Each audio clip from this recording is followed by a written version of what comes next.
Right, peace to everyone. This is a topic that needs to be addressed, and obviously, if opinions change or I come across anything else that I need to add, I will delete the video and then re-upload a new one. But the information that I've come with so far is a need to know. Now, obviously, don't take my word for it, do your own research. This is just something that I've came across in many areas of research. So all you need to know about the start of the distortion of the Quran. At the beginning, humans on this planet were not many, but when population started to increase, disputes among the people also started to increase. In order to rescue humans from that situation, God sent His prophets and messengers to humans with divine books, so that humans can solve their disputes as per codes of books of God.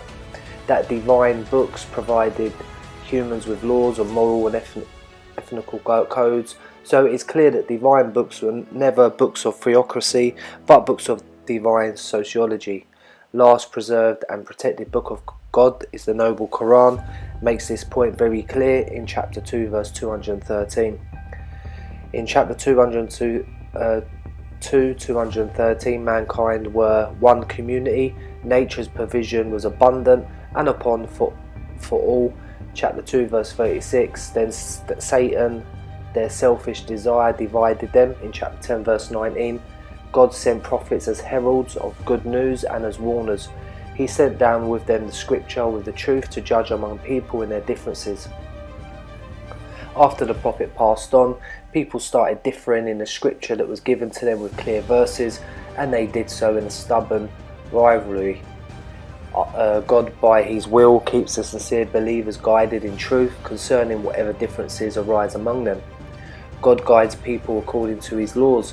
Using your faculties of listening, observing and reasoning will help you achieve guidance, while selfishness, arrogance and blind following will lead people astray. Chapter 2 verse 170, chapter 6 verse 56 and chapter 40 verse 35, chapter 41 verse 17. Now chapter 2 verse 213 makes the matter as clear as the sun in the sky that the judgment given were only from books of God. The message in chapter 2 verse 213 is further reconfirmed by many other verses of the Quran. For example, chapter 5 verse 44 makes again clear that Sharia law is valid only from the book of God. The verse does not just stop here, but goes ahead and says, who do not do so are kafirs, infidels. So there must be any doubt in the mind of a sincere and honest truth seeker that if anyone makes a law from any other book except the book of God is a kafir. Chapter 6 verse 114 further strengthens verses chapter 2 verse 213 and chapter 5 verse 44. As chapter 6 verse 114 say, shall I seek for judge, a ruler, someone other than God? He it is who has revealed this book, well expanded in detail for you. Those whom we have given the book know that this is revealed in truth from your Lord. Be not among those who argue for the sake of argument. The Quranic verse in chapter 4 verse 105 and chapter 29 verse 45 again confirms what is said in chapter 2 verse 213 and chapter 5 verse 44 and chapter 6 verse 114. The Prophet was bound to follow only and only Quran. Like in chapter 6 verse 114, in chapter 4 verse 105, God has again ordained Prophet to judge only from book that is sent to you, and all know that the name of that book is not the Gita or Bukhari or Ibn Majah or Abu Dawood or Risala of criminal Shafi or Veda or Injil or Torah, but is the Quran al-Karim, which fully explains itself. It has its own built-in dictionary. Chapter 4 verse 105, we have sent down to thee the book in truth, that thou might judge between men as guided by God, so be not used as an advocate by those who betray their trust. Chapter 29 verse 45, O Prophet, convey to people all that is revealed to you of the book, and establish system of Salah, establish the divine system. For verily, establishment of Salah, the divine system, will shut off lewdness, stinginess and behaviour contrary to the divine values. This is so because Allah's law is the greatest law that can give you eminence. And O people, God knows whatever you contrive on your own. Chapter 21 verse 10, chapter 21 verse 24, chapter 23 verse 70, chapter 43 verse 43 to 44, chapter 70 verse 21-27. Fahasha includes miserliness, and munkar is all behaviour that goes against divine values given in the Quran. The last testament of God, the noble Quran, also makes clear that prophet and messenger were not more than divine postmen of God. The only task that was given to them was to deliver the book of God to people clearly. All prophets and messenger were bound to follow commands of divine books to deliver message of God. To ignorant people was not an easy job. So God granted all messengers, prophets, wisdom, hikmah to deal with such a difficult situation. If you deny the message, the nations have denied before you. The only duty a messenger has is to deliver Allah's message, God's message, clearly. Chapter 29 verse 18. The last testament of God, the Quran, also makes clear that all prophets, messengers of God preached only one path of one God, and that was Islam, which has 5 essentials to believe in. One God, all scriptures that all were from God in original form, angels, all prophets and messengers, day of resurrection, day of judgment, Qiyamah, but also know that being the last testament and final edition of all scriptures, Quran has superseded all scriptures, as it also contains remnant truth of all previous scriptures in chapter 5 verse 48. The sole duty of the messenger is to deliver the message, and God knows everything you declare and everything you conceal. Chapter 5 verse 99. God says about the Quran, it is for us to collect, compose and arrange it and to promulgate it. Chapter 75 verse 17. Honest postman, last preserved and protected testament of God, Quran was sent to last prophet of God through Wahi, divine revelations. There were scribes who wrote down whole Quran under supervision and audit of Prophet Muhammad. In the Quran, God ordained Prophet to assemble it, so Quran was assembled in a ring binder book by Prophet. The Persians, Rashtidian Imams, spread lies about compilations of Quran 400 years after the landing of the Quran. They're all lies, conflict mutually. They also forged lie that Quran was written on stones, leather and on wood, etc. That their lie can be debunked because paper was invented about 800 years before the landing of the Quran. All letters that Prophet wrote to kings were on paper, so this again proves that paper was available in Mecca and Medina in the time of the Prophet. Then how is this possible, that Prophet will write letters on paper but divine book on leather, stone and wood, etc.? These Persian Imams were hypocrites, and they have tried to their best to attack and discredit the Quran in their fabricated hadith books that they forged 250 to 400 years after the Prophet. God says about the Quran, it is for us to collect, compose and arrange it and to promulgate it. Chapter 75 verse 17. There is tons of multiple historical evidence that there was complete ban on hadith and sunnah in the time of the Prophet and the 4 guided caliphs. The Prophet told the gathering to delete any hadiths that were written from him. The Caliph Abu Bakr burned his small collection of reports taken from the Prophet. Caliph Umar told all people to submit all hadiths to him they possess. After they submitted, Umar burned them all in the fire and told, I will not allow these books, as these books are like the Jewish Mishnah that corrupt the teachings of Moses.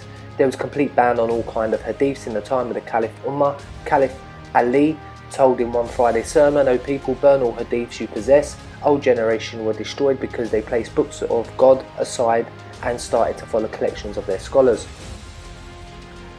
The only reason why I read out the hadiths is for people that follow hadiths. There is credible historical evidence that up to the year 722 AD there was no any legal status of hadiths and sunnah in Islam. Muslims used to have just one book, the Quran, which explains itself, so it is not in need of any external man-produced work. Chapter 5 verse 44, chapter 10 verse 15, chapter 11 verse 1, chapter 25 verse 33, chapter 12 verse 1, chapter 16 verse 89, chapter 6 verse 114, chapter 6 verse 115, chapter 6 verse 38, chapter 31 verse 6, chapter 45 verse 6, chapter 77 verse 50. The Quran is designed by God in such a perfect way that it has its own built-in dictionary. Verses of different chapters on same subject are mutually interconnected and explain each other. For example, when a beginner reads the words of Muslim and Mu'min in the first chapters of the Quran, he or she wished to know who is Mu'min. But when he or she reaches the Surah Mu'minun, he or she fully knows who is Mu'min. Reader is suggested to read and download, obviously, this great treasure, How Quran Explains Itself. In chapter 16 verse 89, for one day we shall raise from every community a leading witness against them from among themselves, and we shall call you, O Prophet, to testify regarding those whom your message has reached. The book we have revealed to you explains everything, a guide and a grace and a glad tiding for all those who have submitted.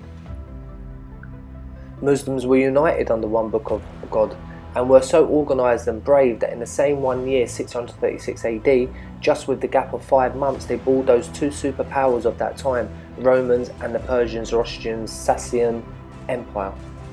Bad times started in 750 AD when the Abbasid, with the support of Persian Zoroastrians, defeated the Umayyad Caliphs and become ruler.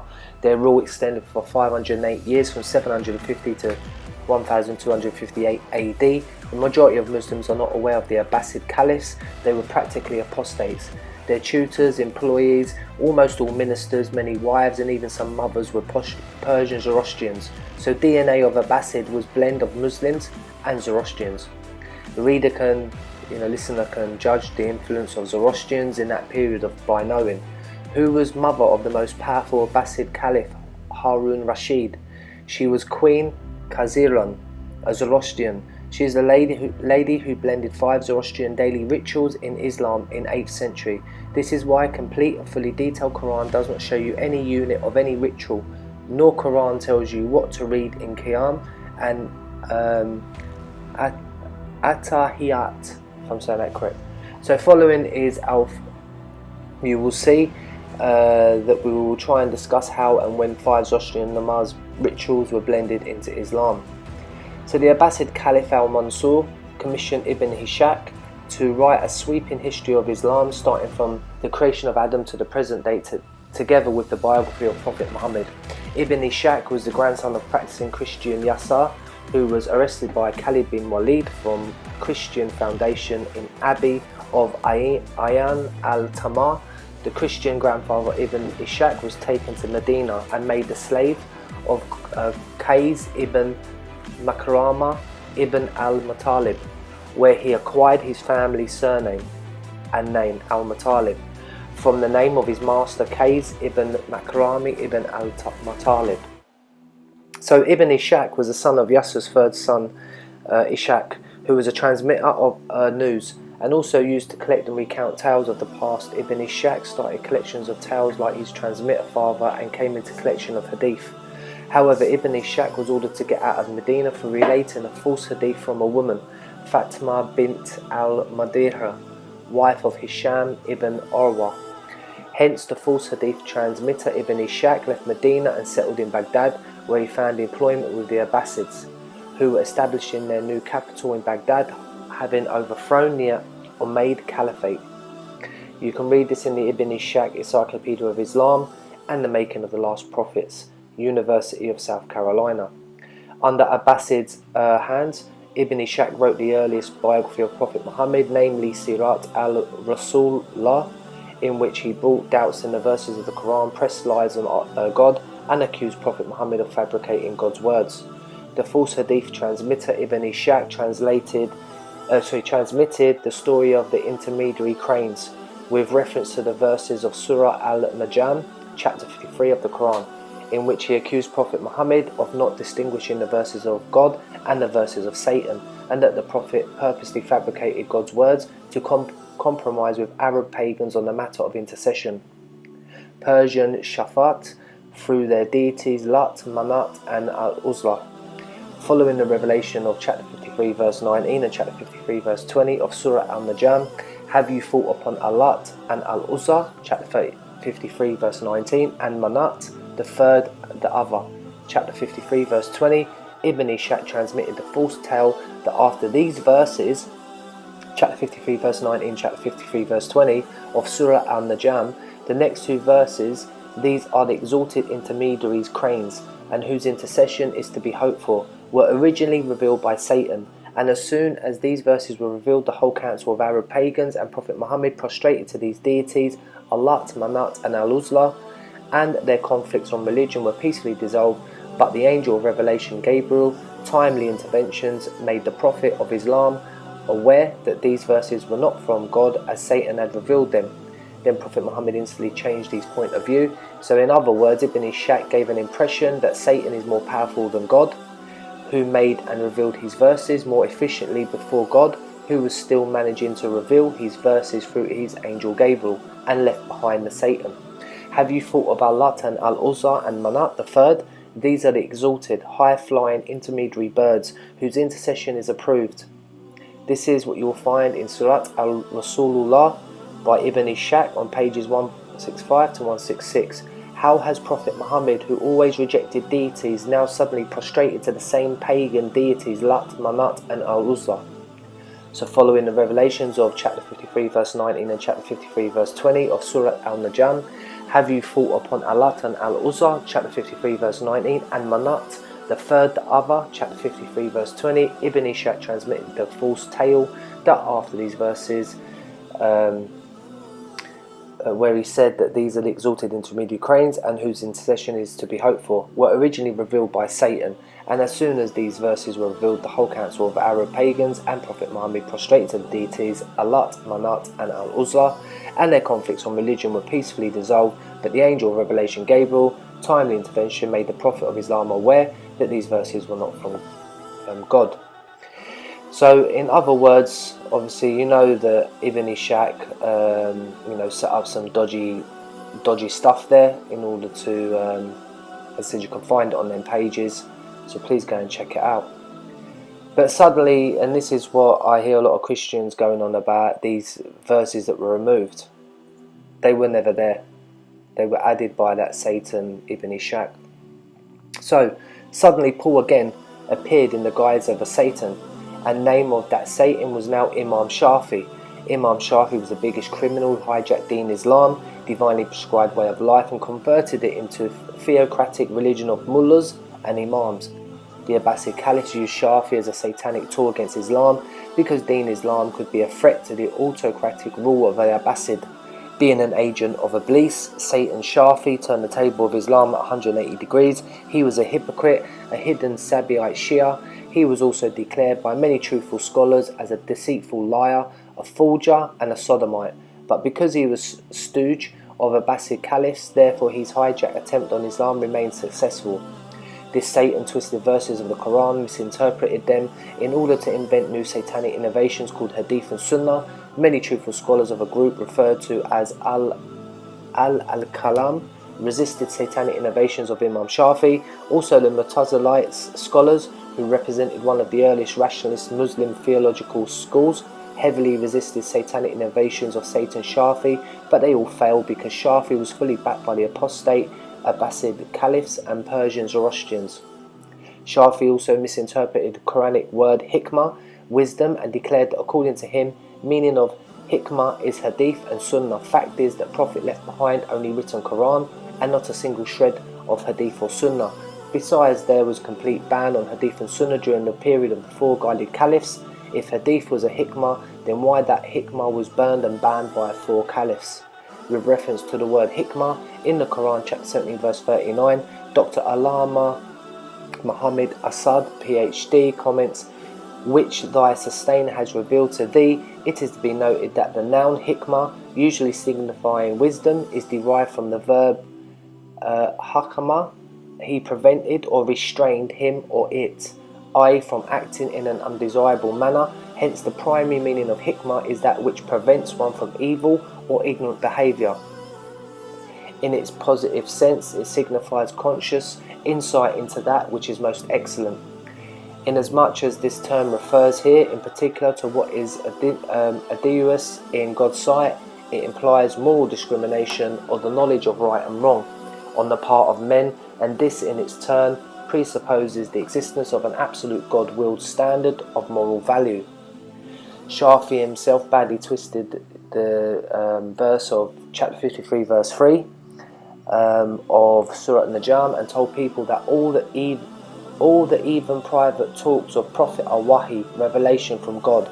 He invented lie of two wahi, one in written Quran and other unwritten outside the Quran, despite the fact that if we read whole Surah of Najm, and chapter 10 verse 15, chapter 6 verse 114 to 115, and chapter 69 verse 40 to 48, it becomes very clear that chapter 53 verse 3 is talking about only Quranic wahi. After fabricated lie of two kinds of revelations, this satanic now invented terms of hadith and sunnah in this way opened the door to forge any lie in the name of Prophet and say that forged lie is also second kind of wahi. But he faced another dilemma, that many forged Sunnah and hadiths clearly contradict many verses of the Book of God. Now, in order to overcome this hurdle, he again misinterpreted the chapter 2 verse 106 and concocted another false doctrine which is called abrogation. So now he could play with Book of God easily. How? According to this Satan, if any false hadith and sunnah contradict the verse of the Quran, he declared that verse of the Quran has been abrogated, despite the fact that chapter 2 verse 106 says never abrogate any verse of Quran, but abrogates Bible. So later defeated Persians used lethal satanic tool of Shafi against Islam and started to full ideological war against Islam 250 to 400 years after the death of the last prophet. They forged millions of lies during the Abbasid period, 750 to 1258 AD, and concocted that lies with the name of Prophet by adding at the beginning of each lie, Kala Rasulullah. Their hadith books are full of gossip, lies, hearsay, heresies, blasphemies, and filthiest filth. 99% blindly follow Muslims, never read their all hadith books fully in their lives, but they defend that satanic books at each forum from 1100 years. We have read, obviously, these, what I'm reading for, they've read the books, all the books of Shia and Sunni sects called Siyai Sita and Al-Kafi. That books are full of crap, and Jahi Muslims accept this forged crap because Satan Shafi told them that all that kind of crap is another kind of revelation, wahi, from God. For example, Abu Dawood says that you can do ablution from that well in which dead dogs and menstruation shreds are floating. Being a blind follower of Sunni, you have to accept that this forged lie of Abu Dawood is another kind of wahi. Bukhari says Satan sleeps in the upper part of your nose, and same stupid Satan also urinates in your ears, and sun arises from the two horns of Satan, etc. And a Jahil Sunni has to accept this all fabricated crap as second kind of wahi. Why?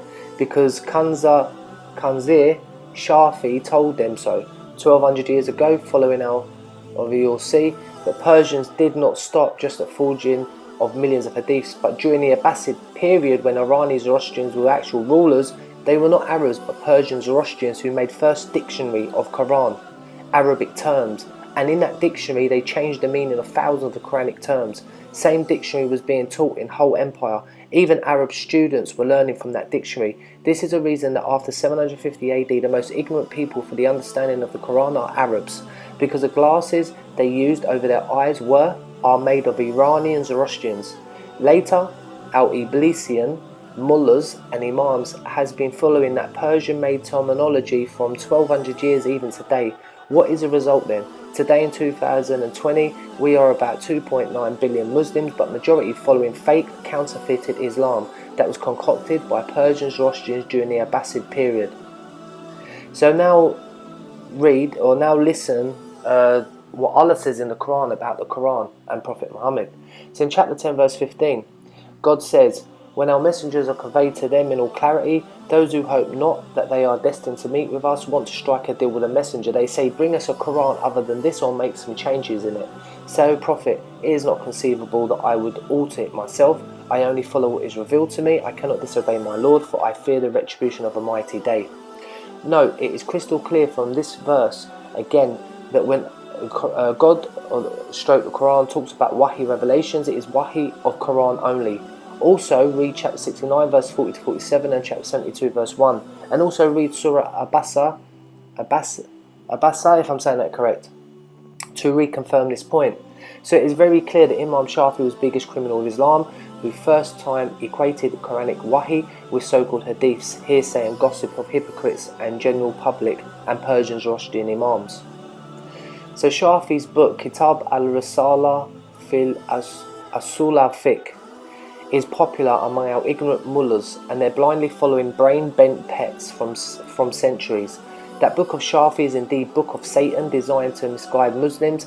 If a building is built on a pile of sand, that building can fall any time. The foundation of al-Risala is constructed on one truth and three lies. So how reliable will be that building, which is standing on fabricated lies?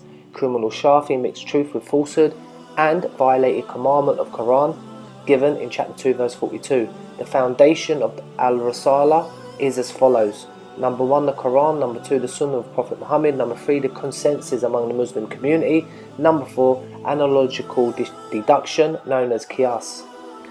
So the Quranic verses you can check is chapter 5 verse 44, chapter 5 verse 48, chapter 2 verse 213, chapter 6 verse 114, chapter 6 verse 19, chapter 10 verse 15, chapter 4 verse 105, chapter 7 verse 3, chapter 10 verse 109, chapter 5 verse 92, chapter 64 verse 12, chapter 47 verse 2, chapter 50 verse 45, chapter 16 verse 64, chapter 6 verse 155, chapter 16 verse 89, chapter 54 verse 17, chapter 54 verse 40, chapter 39 verse 23, and chapter 69 verse 40. And many other verses make crystal clear that, number 1, Islamic law can be made only and only from the Book of God, chapter 5 verse 44, chapter 6 verse 114, chapter 47 verse 2, chapter 10 verse 15, and chapter 6 verse 19. Number 2, who make Islamic law from any other book except the Book of God are kafirs, chapter 5 verse 44. Number 3, Prophet left behind any written Sunnah and Hadith like Quran that was written, arranged and assembled in book form under the supervision of the Prophet. Number 4, in whole Quran, word Sunnah of Prophet does not appear except Sunnah to Allah. Number 5, the duty given to a messenger was only to deliver the book to people clearly, chapter 29 verse 18. It was not duty of any messenger to invent his own Sunnah or Hadith, nor ever any messenger invented those but by clergy centuries later. So Hadith and Sunnah books are mere satanic innovations. Number 6, the Quran has its own built-in dictionary, and so Quran fully explains itself. The Quran fully explains everything that is needed in Islam, chapter 16 verse 89.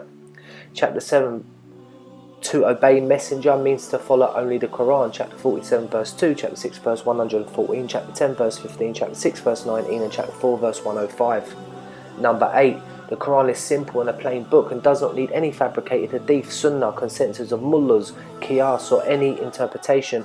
Do you need further interpretation of 1 + 1 = 2? No. Do you trust in God? If yes, then listen. God says, I have made Quran easy to understand and memorize, chapter 54 verse 17, chapter 54 verse 40. Number 9, Sunnah of Prophet is nothing but replica of Quranic laws, codes and ethics.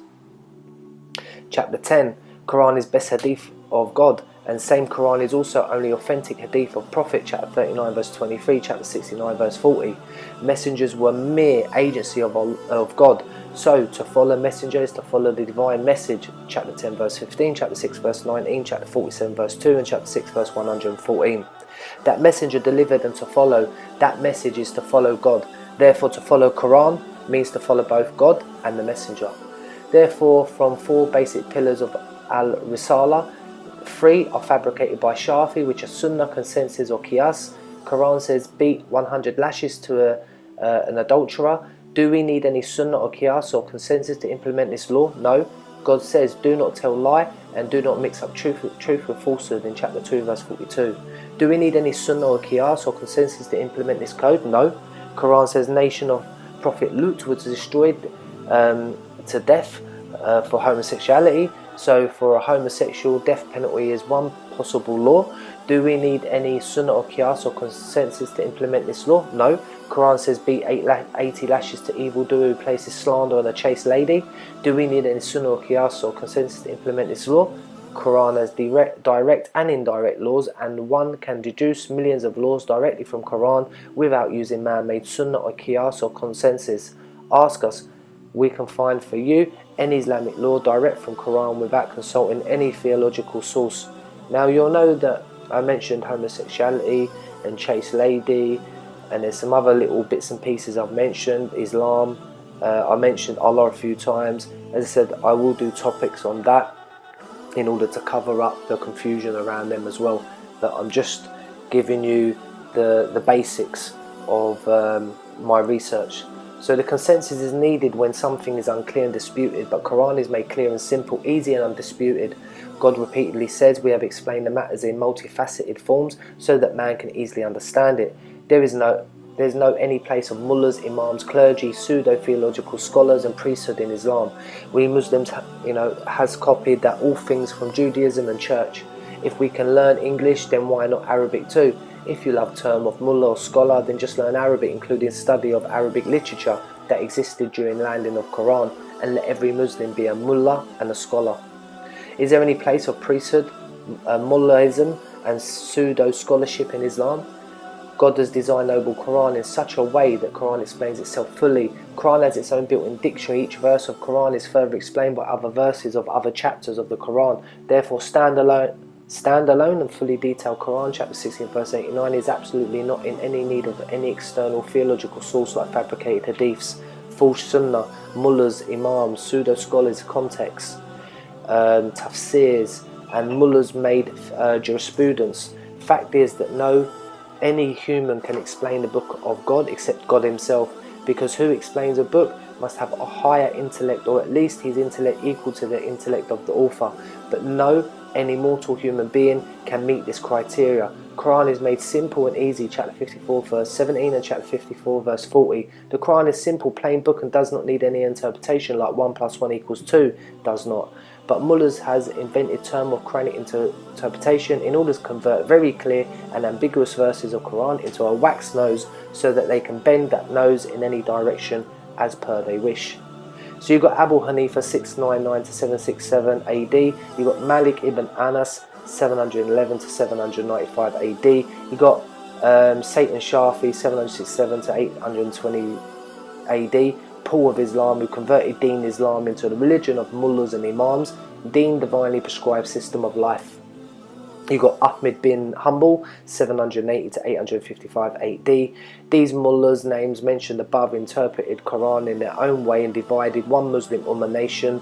Their so-called jurisprudence not only mutually conflict but also contradict laws of Quran. For example, according to one mullah of the above four, if a man gives 3 talaqs, divorce at the same time within a minute or even within less than a minute, 3 divorces will be applied.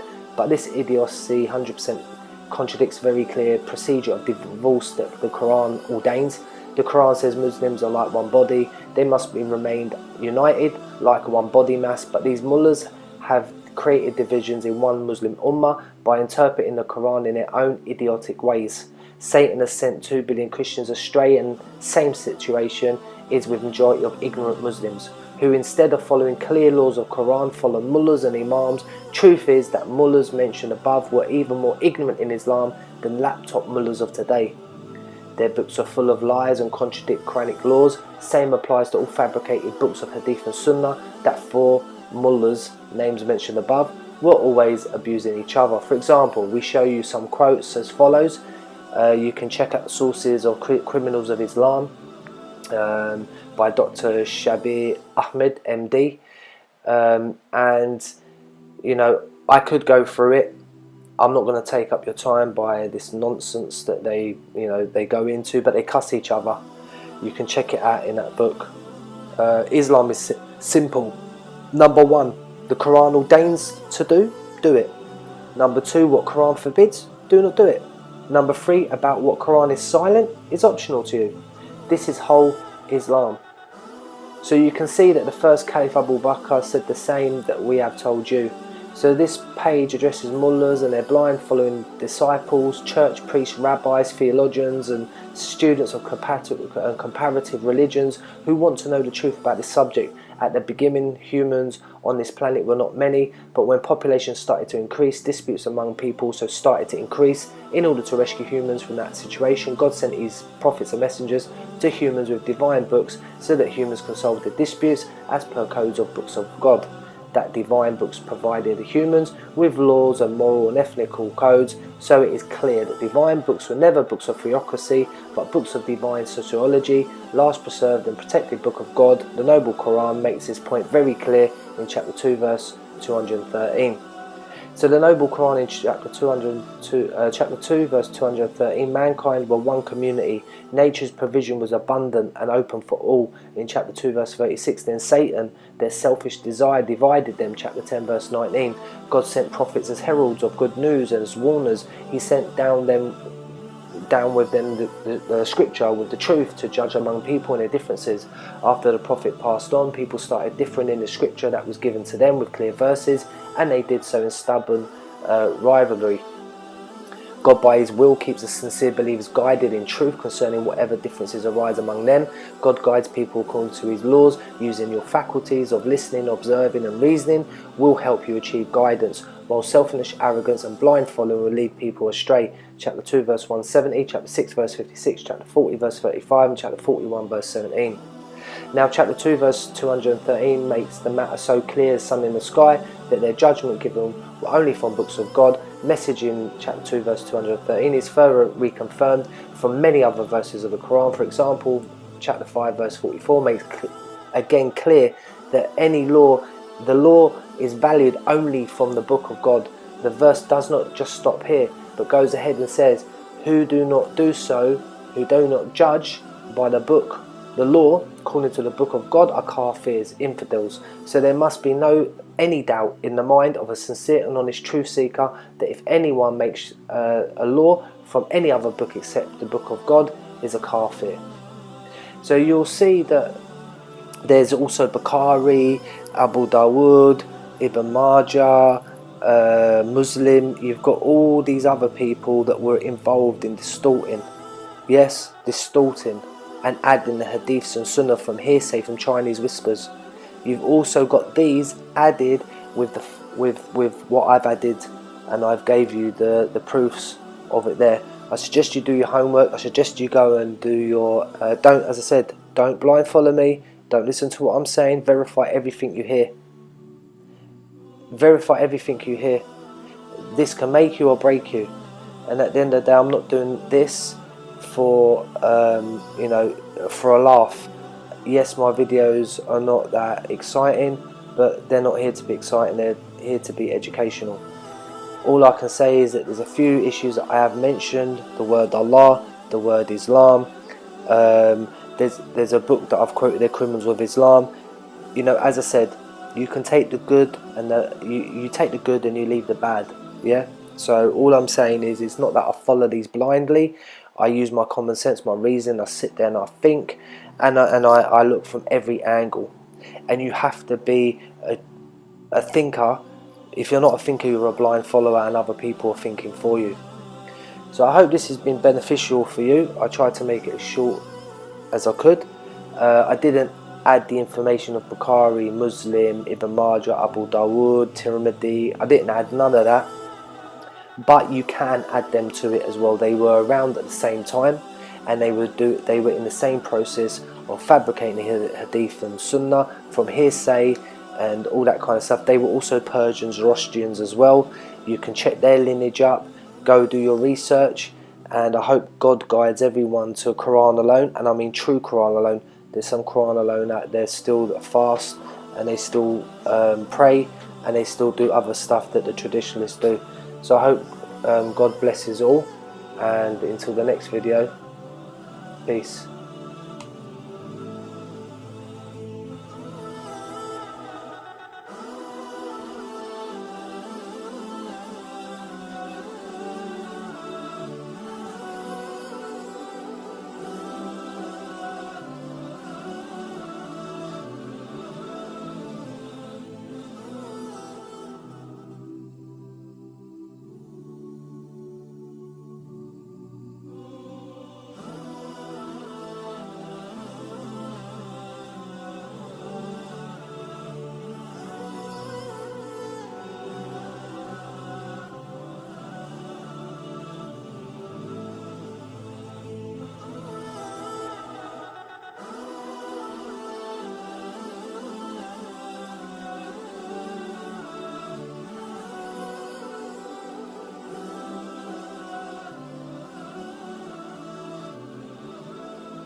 Right, so this is the second part. I needed to finish this off. I know I did say I was going to finish it, but I thought I might as well add this extra bit on.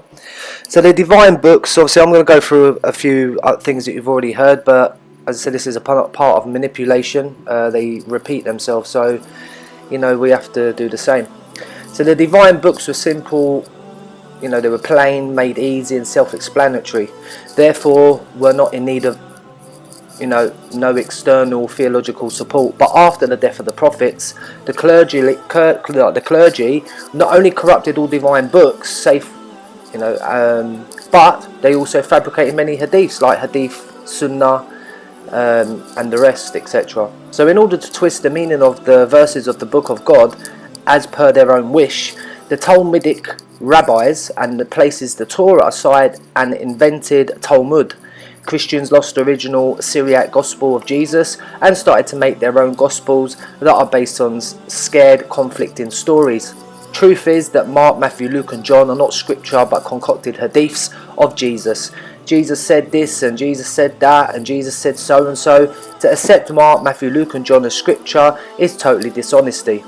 So even Mark, Matthew, Luke and John are being tampered by priests from centuries. When we compare handwritten copies of Mark, Matthew, Luke and John with copies of today, we can notice tampering in these books during the last 1800 years. Also note that for 2 centuries, Book of Matthew and Luke were anonymous books. Their names were given much later. So one God has only one true path, and that path is Islam, was preached by all prophets including Moses and Jesus. Therefore Islam was never started from the Quran but was finalized in the Quran. The Quran updated divine law and carries forward remnant truth of all scriptures, because author of all scriptures is one God, so question of plagiarism never arises. Being the final edition of all scriptures that has to go to their judgment, was preserved and protected by God in the most powerful way. The Quranic revelation were written down instantly, and in order to protect written text from tampering from first day, Muslims started to memorize the Quran from cover to cover. Prophet Muhammad was first Hafiz of whole Quran. We find many conflicting stories in the hadith books about the compilation of the Quran as a book, but that all stories were written down by defeated Persian hadith imams, disguised Zoroastrian hypocrites, 300 years after the landing of the Quran in order to discredit the Quran. But truth is, complete Quran as hard book was compiled under supervision of Prophet Muhammad, and the Quran which we have today in our hands is the same Quran that was in the hands of Prophet Muhammad. Even from books of hadiths, we can see many reports that explicitly tell that Quran was compiled in lifetime of Prophet and was present as complete hard book. Reader is suggested to go obviously and check out all the sources in regards to the distortion of the Quranic words. So the Quran makes repeatedly clear that all messengers of God were no more than divine postmen, Rasuls and Rasul, if I'm saying that, of God. Their duty was to deliver books of God clearly to people and go back. It is duty of a postman to deliver you a letter and not to explain you what is written in the letter. But hadiths ignore whole Quran and propound just one verse, chapter 16 verse 44, and twist its meaning and falsely claim that chapter 16 verse 44 ordains the Prophet to explain Quran to people. So in this way they validate the satanic innovations of hadith and sunnah, which were fabricated 250 to 400 years after the death of the Prophet. So the Quran in many verses makes clear that the duty of the messengers was only and only to deliver books of God, and it was not their duty to explain it, because the Quran explains itself fully in chapter 25 verse 33. Hadiths even twist meaning of verse 1644. In fact, 1644 says only to deliver the Quran clearly. It says in chapter 1644, and they will tell you that their prophets too were but mortal men, whom we had endowed with all evidence of the truth and with books of divine wisdom. And upon thee too have we bestowed from on high this reminder, so that thou might make clear unto mankind all that has ever been thus bestowed upon them, and that they might take thought. Because there is no contradiction in the Quran, so let's see what other verses say on the same subject.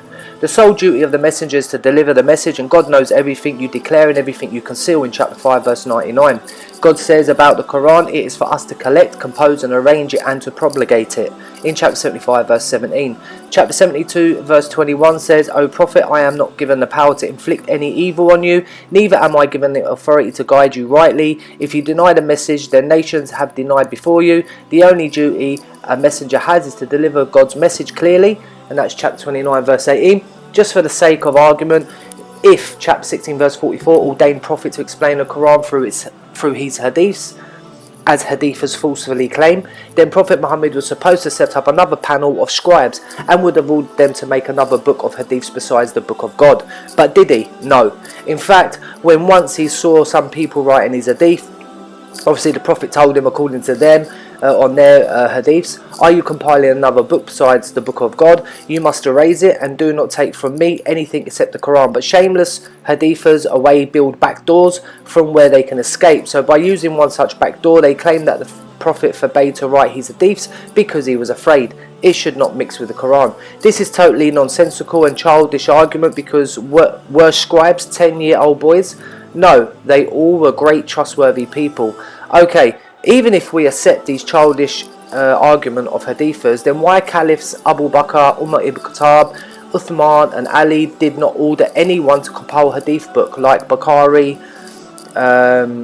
Al-Kafi? Obviously what they forged 250 to 500 years after the Prophet. Therefore hadithers are a gang of sick psychopaths, and their all arguments are childish and moronic. In fact, there is tons of multiple historical evidence that 4 guided caliphs collected all hadiths from all people and then burned and banned all hadiths.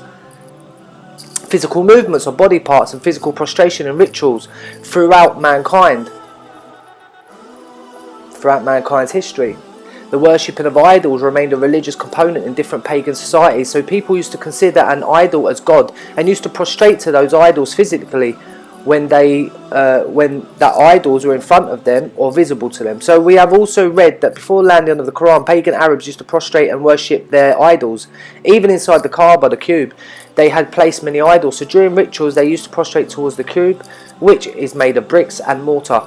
If we read the Arabic poetry books which existed before landing of the Quran, it clearly appears from that poetry that pagan Arabs were very much impressed from Hindu practices in India.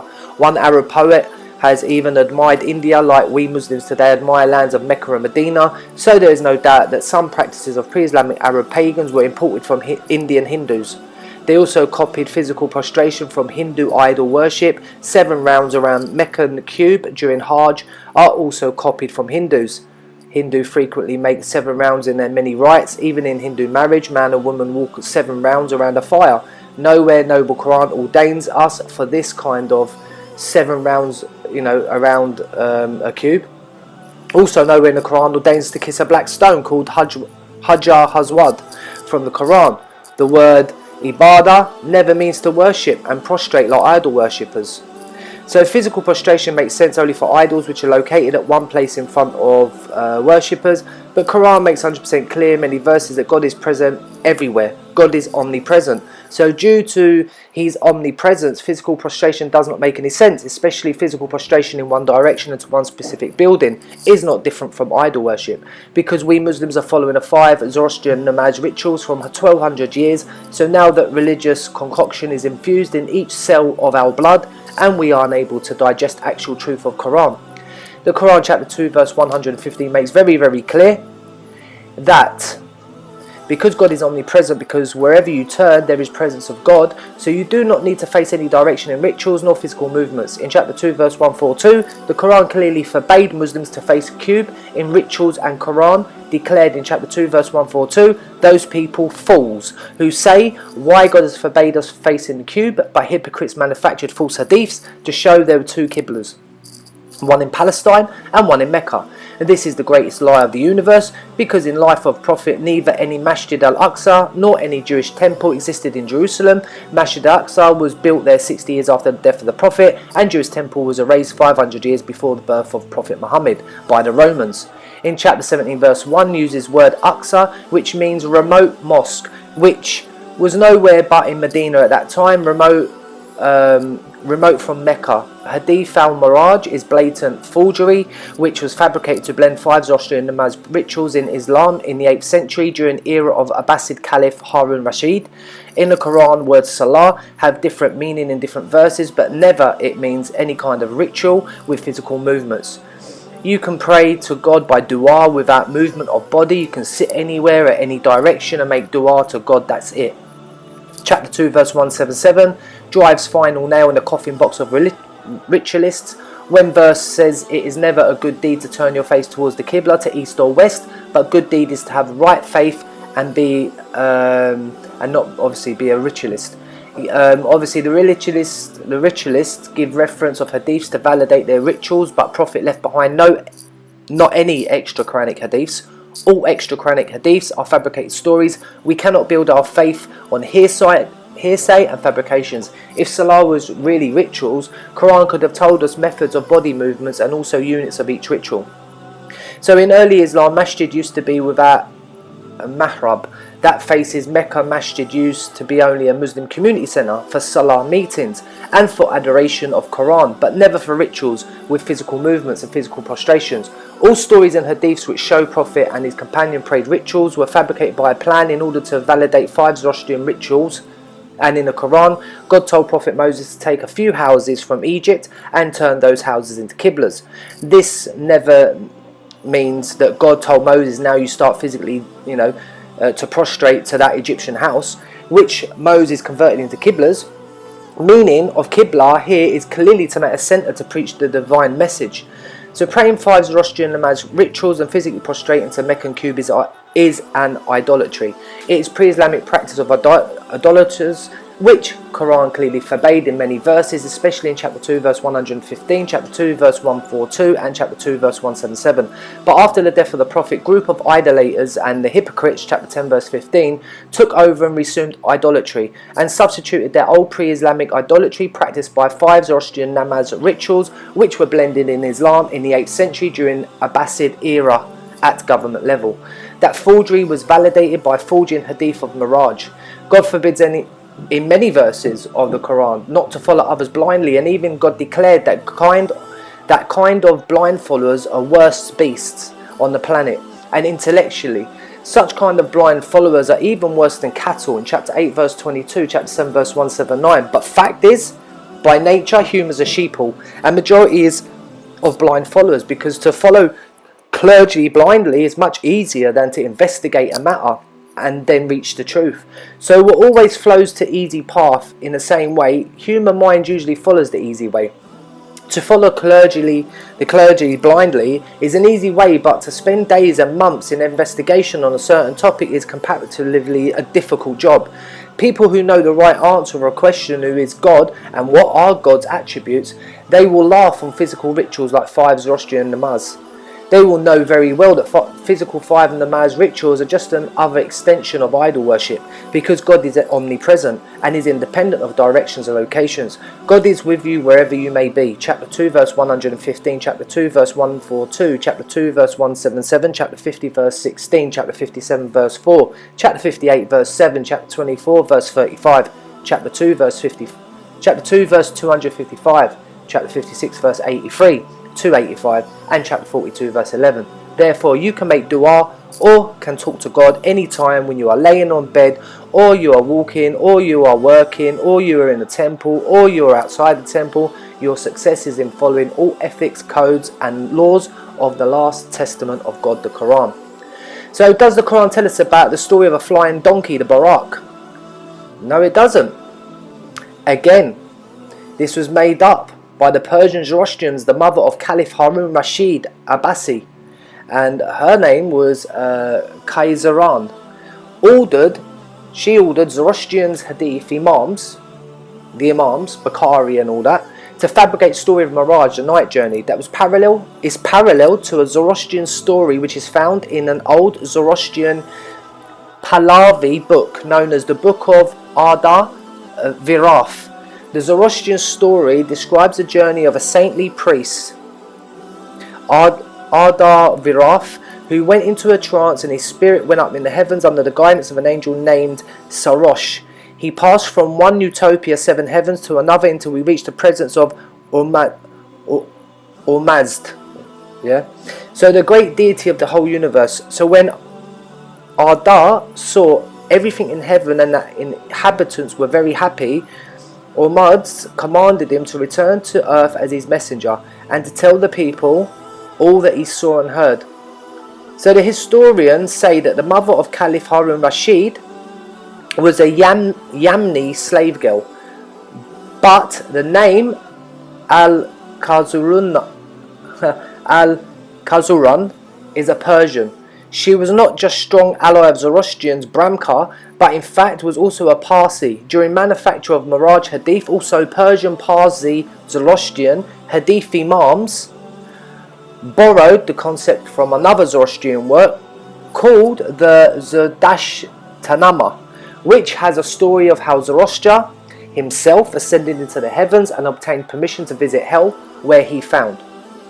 So to say that during Miraj 50 prayers were given first, then Prophet went back and forth to Allah, to God, how many times again and again until 50 were reduced to 5 prayers is a sheer falsehood and fabrication, which is attributed to our beloved Prophet, and it was launched by an enemy of Islam and storytellers that was later added in hadith books by irresponsible Persian mullahs. Target of Persian Parsi mullah was to keep busy in rituals that are not ordained in the Quran, so that their attention can be drawn away from two main pillars of Islam. So to establish the system in society as per laws of the Quran and zakat, to establish just economic order for growth and development, so that everyone should live in prosperity and live a life of a righteous person. Will you not wonder that there is not even one Muslim country where these two main pillars are active, which is the following the laws and the purity? It is obviously, do not tell, even in Saudi it doesn't happen. It is not a system of Quran, it is a monarchy. We spent centuries and still spending the time in rituals that were not ordained in the Quran. So what is the result? Result is that we are under subjugation of others and we are being humiliated everywhere. We know there's a verse in the Quran, I'm sorry I can't get it at the moment, but I'm sure you can find it. It talks about the kings being corrupt. There is no monarchy in this deen. So the Quran chapter 29 verse 45, recite what is sent of the book by inspiration to thee, and establish the divine system as per divine laws. For following divine laws restrains from shameful and unjustful deeds, and remembrance of God is the greatest thing in life without doubt. And God knows the deeds that ye do. Some very important points that vast majority of Muslims do not understand from centuries due to blind following the mullah mafia, but are clear in the glorious Quran. Number 1, Islam is not a religion, but Islam is a deen. Deen means divine system. Islam, a challenge to religion. So all religions are man-made, such as Hinduism, Judaism, Zoroastrianism, Buddhism, Pauline, Christianity.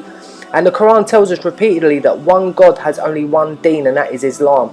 Quran tells us that all prophets were prophets of Islam, and all past actual unforged scriptures were scriptures of Islam that are now superseded by a preserved final edition of all scriptures, Noble Quran. This is why the Quran ordains a Muslim to believe in all its predecessor actual unforged scriptures, and all predecessors, prophets of last prophet Muhammad, and all of them, all the prophets and messengers. The Quran clearly says Abraham was neither a Jew nor a Christian, but was a pious Muslim. And this verse makes 100% clear that Judaism, Christianity are not deen of God, but were manufactured by priests. The Quran also tells us very clearly that all the true followers of all prophets were Muslim, and they used to call themselves only Muslim. So, and then you've got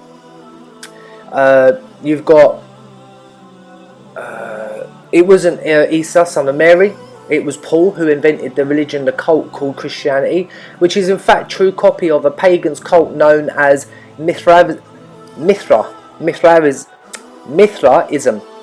So Christianity and Mithraism, obviously, you need to find out a lot about that. You will find that has a role in the majority of religions. So all religions emphasize on man-made rituals that we find neither in Noble Quran nor in any past unforged scripture. God is not in need of your rituals.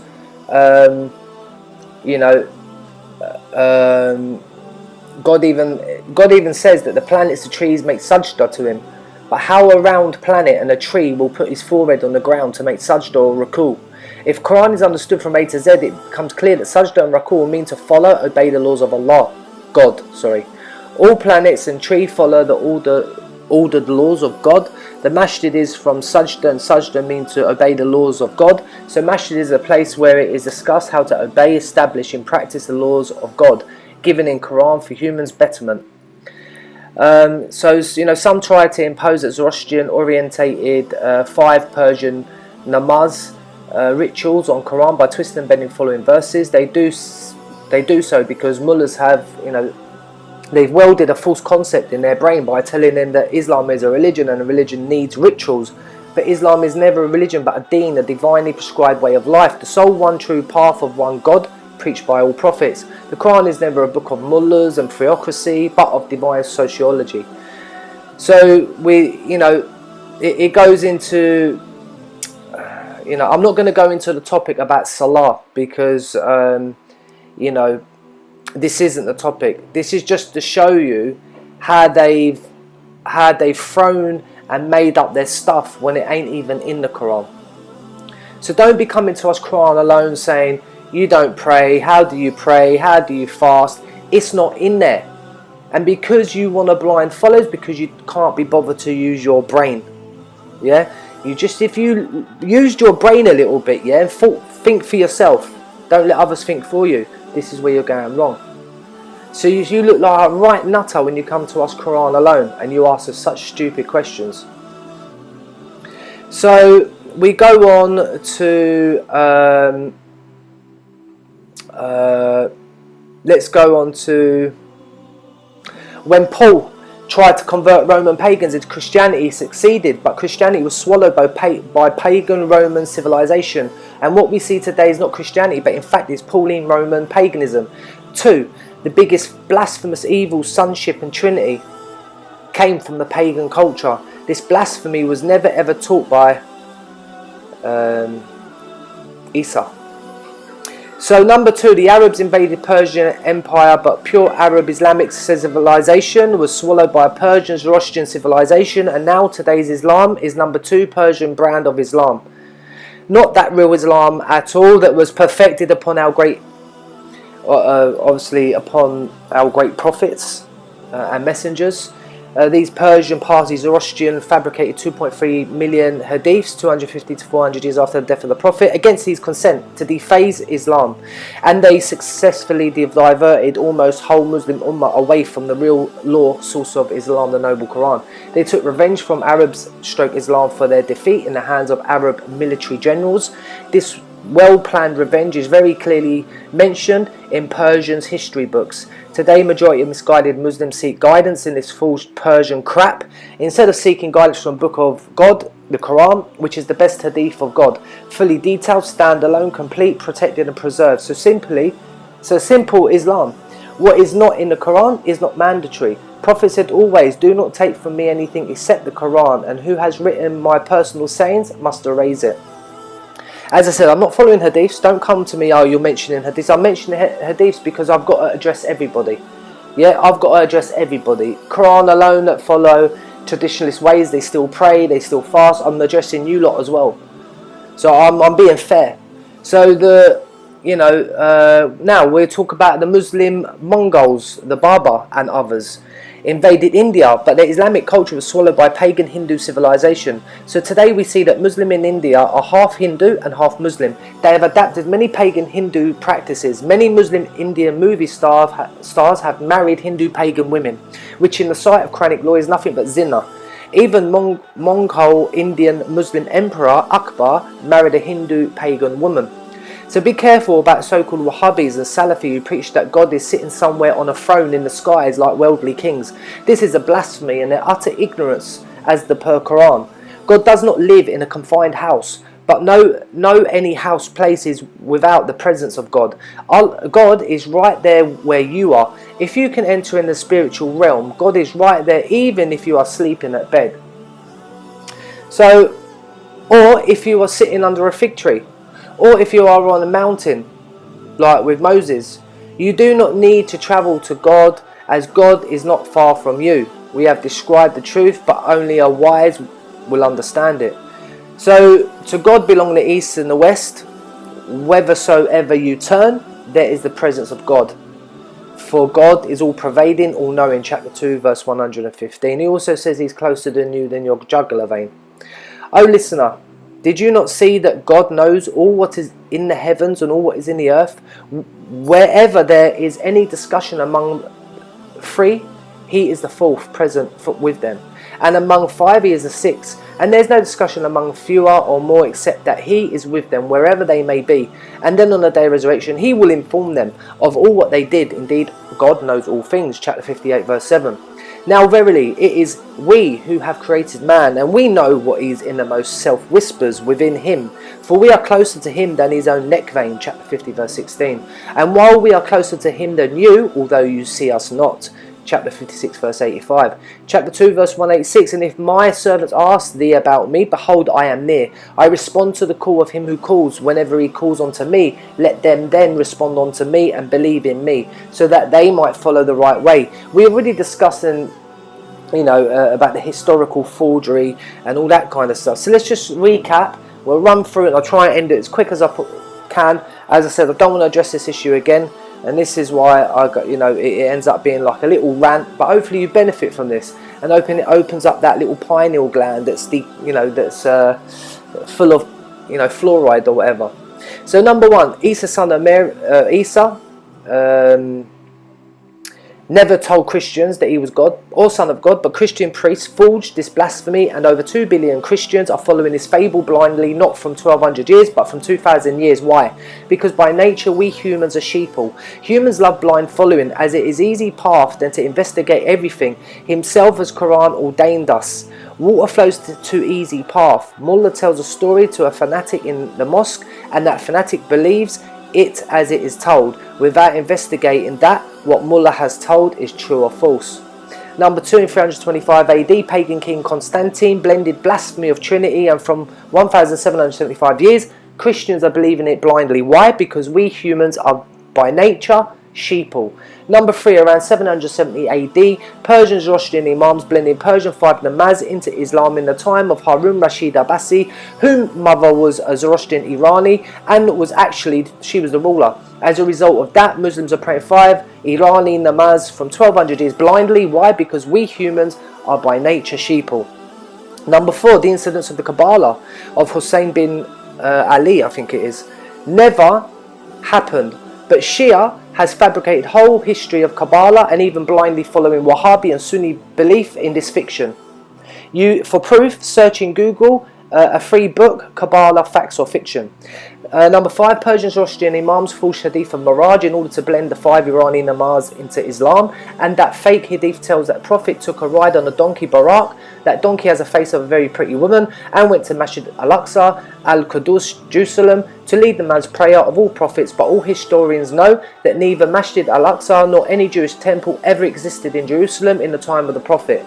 Romans made Jerusalem around year 1st AD, ground zero. Al-Aqsa building was built many years after the death of Prophet Muhammad by the Umayyad caliphs. But majority of blind following Muslims are believing in this fake story from 1200 years. Why? Because we humans are by nature sheeple. One generation follows next generation blindly, despite Quran tells us never believe in any matter unless you make its full inquiry to realise if it is the truth.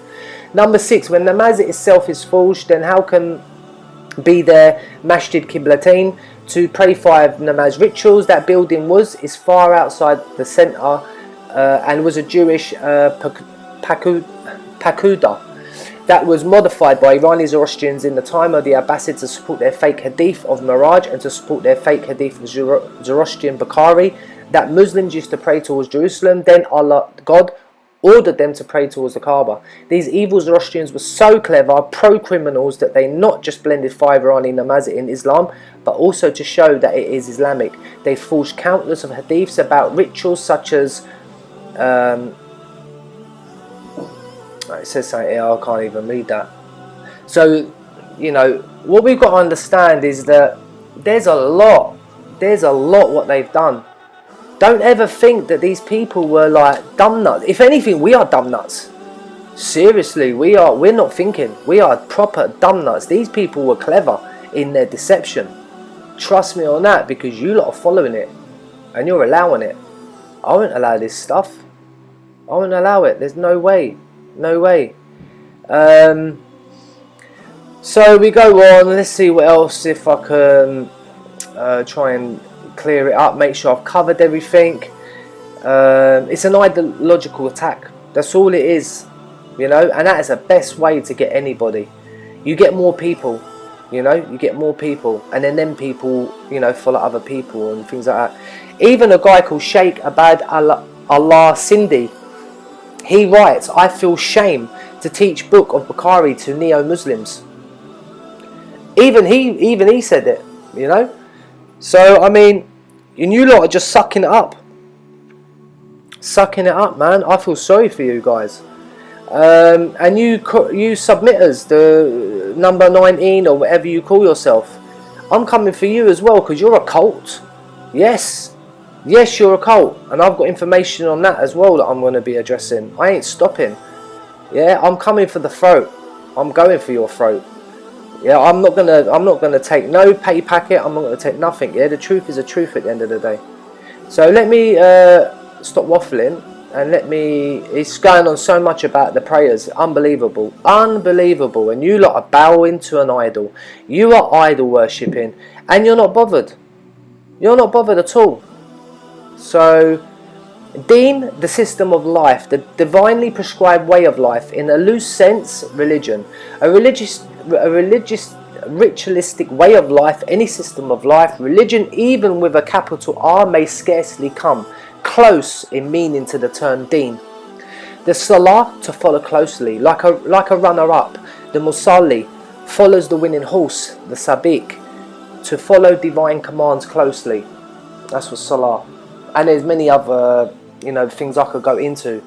But you have to do your research. As I said, don't rely on what I'm telling you. Verify everything I'm telling you. But I'm telling you, exactly, the blind following, this is why you blind follow, because you don't want to do the research yourself, which is wrong. So as I've been showing through what I've been speaking, everything you've seen is this is to do with Persian Zoroastrian Empire. Everything on the video that you see in front of you. Yeah, so I thought it'd be a nice, you know, a nice video in order to, while you're listening about them and their corruption and what they've done and this kind of stuff. As I said, why? Think about it. Why do you want to keep doing what you're doing if God's saying you don't need to do it? Why do you insist that you need to, I don't know, take up most of your day doing what you're ordained to do by your priests, your monks and your scholars, whilst idol worshipping, when you could be free of that? You could be free of that. And it's not just being free of the rituals and, you know, and all this Hajj and all this kind of stuff. It's about loving the Deen. Yeah, because trust me, every time you go and do a ritual prayer and you do this and you do that, trust me, inside you're thinking, again. Why are you thinking that? Something inside you telling you it's not right. It's not right. So you need to, we've got the blueprint inside us. We just need to wake it up.